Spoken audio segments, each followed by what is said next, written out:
Welcome है आप लोगों का। देखिए, ग्रुप डी का जो एग्ज़ाम है, ठीक है, ये आप एनटीपीसी या रेलवे वगैरह का एग्ज़ाम देते हैं तो उसके लिए मैं बहुत ही इंपॉर्टेंट क्वेश्चन जो बिल्कुल एग्ज़ाम में आता है उस तरह का क्वेश्चन मैं आपको बता रहा हूँ, ठीक है। इनफैक्ट एसएससी और बैंकिंग में भी ये काम आता है। इस तरह का क्वेश्चन देखिए बिल्कुल ही समझ लीजिए कि आसान क्वेश्चन होता है, ठीक है, जिसको हम लोग बोलते हैं ना कि एकदम भाई एकदम लॉलीपॉप कैटेगरी का क्वेश्चन है। तो इस तरह का क्वेश्चन आपको बस समझ के बनाना है। और इससे पहले ही मैंने बहुत सारे क्वेश्चंस आपको बता दिए हैं, तो देखिए कुछ और भी यहाँ पे एक दो इम्पॉर्टेंट क्वेश्चन है, वो कैसे बनेगा देखेंगे, ठीक है। तो मैंने घातांक में जो इस तरह का भाग लगने वाला क्वेश्चन है वो भी बहुत सा बताया है, आप जा करके देख लीजिएगा, ठीक है।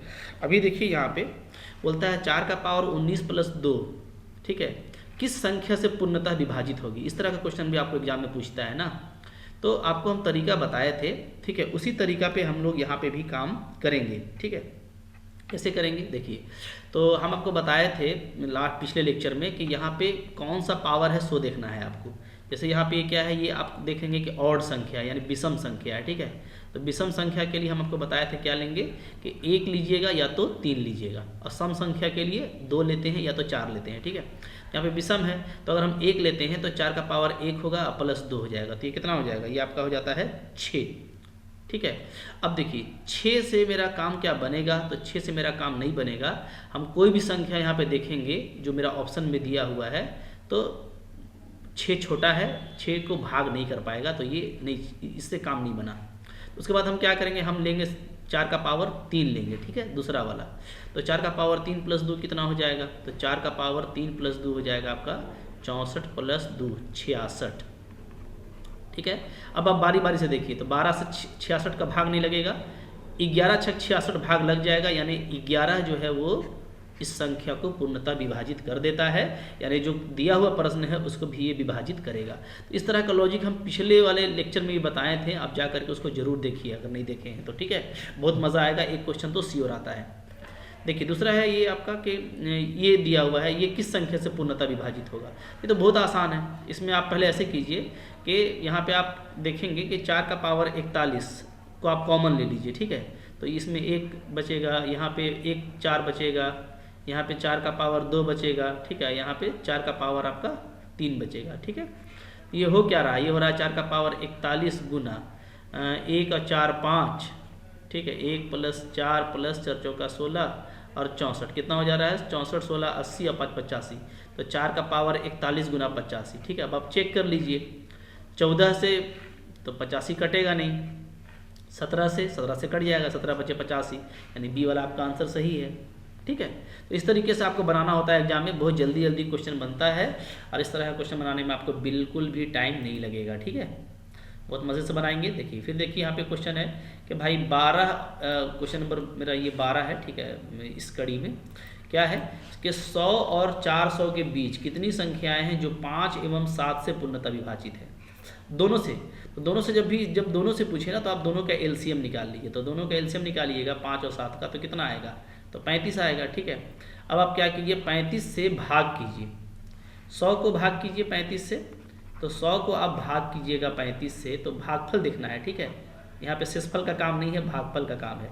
कितना आएगा, तो 35 दूना 70, 2 ही बार दे पाएंगे, ठीक है।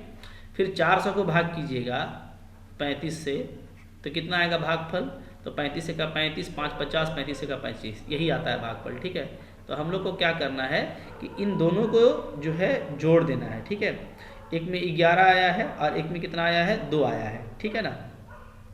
तो ठीक है, नहीं तो यहाँ पे घटाएंगे, क्योंकि दोनों के बीच पूछा था ना, तो दोनों को घटा दीजिएगा, ठीक है। तो 11 माइनस 2 कर दीजिएगा, कितना संख्या आ जाएगा, 9 संख्या। बीच का पूछा है तो आपको घटा देना है, ठीक है। तो देखिए कितना जल्दी जल्दी बन गया। मान लीजिए इसी तरह से आपको क्वेश्चन पूछ दिया है कि 100 है, ठीक है, और जो है आपका 1000 है, ठीक है। इसके बीच आपको पूछ दिया और ये आपको बोल दिया कि जो संख्या है वो 2 4 एवं 8 से पूर्णतः विभाजित हो, एवं 8 से पूर्णतः विभाजित, ठीक है। तो ये तीनों दे दिया है, तो इसको कैसे बनाइएगा, तो इसका भी तरीका देखिए वही रहेगा। आपको क्या करना है, आपको तीनों का एलसीएम निकाल लेना है, ठीक है। आप एलसीएम निकाल लीजिए, 2 का 4 का 8 का। तो कैसे एलसीएम निकालते हैं, तो एलसीएम जो तरीका है उसे निकाल लीजिएगा, ठीक है। 2 1 2 4, फिर दूसरे दीजिएगा 1 1 2, ये आ जाएगा, ठीक है। तो कितना आ जाता है, एलसीएम आपका आ जा रहा है 8, ठीक है, 8 एलसीएम आ गया, 2 दूनी 4 दूनी 8 है ना। अब 8 से आप भाग कीजिए, 8 से इसको भाग कीजिएगा पहले 100 को, ठीक है। तो कितना बार में कटेगा देखिए, तो ये हो जाएगा आपका 8 का 8 और 2 20, ठीक है। तो 8 दूनी 16, 12 ही आएगा भागफल, ठीक है। आपको भागफल देखना है, शेषफल नहीं देखना है, ठीक है ना, कि कितना बार तक भाग जाएगा, ठीक है। अच्छा, फिर इसको 8 से भाग करेंगे, तो इसको 8 से भाग करेंगे तो क्या होगा, तो देखिए, तो यहाँ पे भी हो जाएगा 8 का 8, ठीक है, 2 20 यानी 8 दूनी 16, 4 40, 8 25 40, तो 125 आ जाता है, ठीक है। तो 125 में आप 12 को घटा दीजिए, 125 माइनस 12 करेंगे तो कितना आ जाएगा, तो आपका आ जाएगा 113, यानी इसके बीच कितना संख्या है, जो 113 जो पूर्णतः विभाजित है, तो 113 संख्या है, ठीक है। तो इस तरह का कोई भी क्वेश्चन आएगा तो आपको बनाने में बिल्कुल टाइम नहीं लगेगा, आप बहुत जल्दी बना सकते हैं, थोड़ा सा आपको इस सब लॉजिक को याद रखना है, ठीक है। तो आपको इस सब बहुत अच्छा लग रहा है, उम्मीद है, तो इसको याद रखिए, ठीक है। और मेरे चैनल को सब्सक्राइब करके रखिए, रिवीजन करते रहिएगा टाइम टू टाइम पे, ठीक है। तो आपको जो इस तरह का एग्ज़ाम का तैयारी है वो बिल्कुल अच्छे से हो जाएगा। इसके बाद आप बुक उठा के भी बनाएंगे तो आपसे बनेगा, ठीक है। मिलते हैं नेक्स्ट लेक्चर में, तब तक के लिए बने रहिए, ठीक है। Thank you very much.